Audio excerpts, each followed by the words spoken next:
हैदराबाद गॅझेटनुसार बंजारा समाजाला आदिवासी प्रवर्गामध्ये समाविष्ट करा. आमदार राजेश राठोड यांची विधान परिषदेत मागणी. राज्यातील विद्यार्थ्यांच्या शालेय शिक्षण आहारामध्ये 1800 कोटींचा घोटाळा. ठाकरेंच्या सेनेचे आमदार कैलास पाटील यांचे विधानसभेमध्ये शालेय शिक्षण खात्यावर आरोप.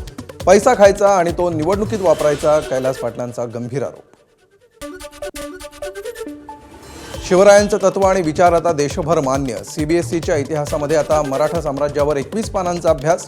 मुख्यमंत्री फडणवीसांची विधानसभेत माहिती. हिवाळी अधिवेशनाच्या शेवटच्या दिवशी शिक्षकांचं सकाळपासून आंदोलन सुरू. नागपूरच्या यशवंत स्टेडियम इथं आंदोलन सुरू.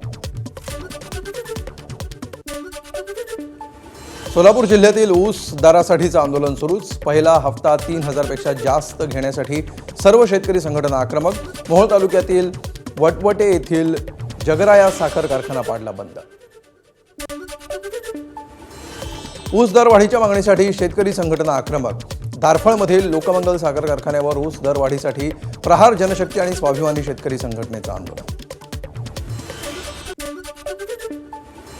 सोलापूरमध्ये बाल वारकऱ्यांकडून चंद्रभागेची सफाई. लाखोंचं टेंडर घेणारे सफाई ठेकेदार मात्र गायबच.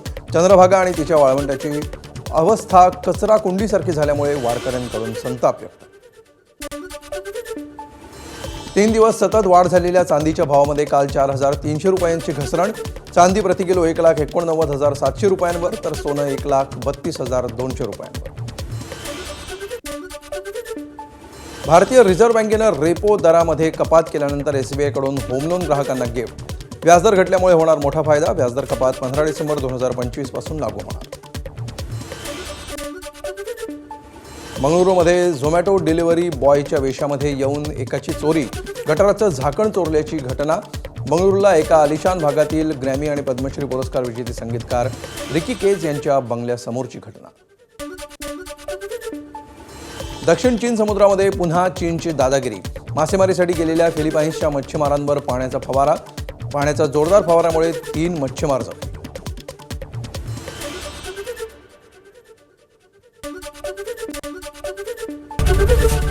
एबीपी माझा, उघडा डोळे बघा नीट.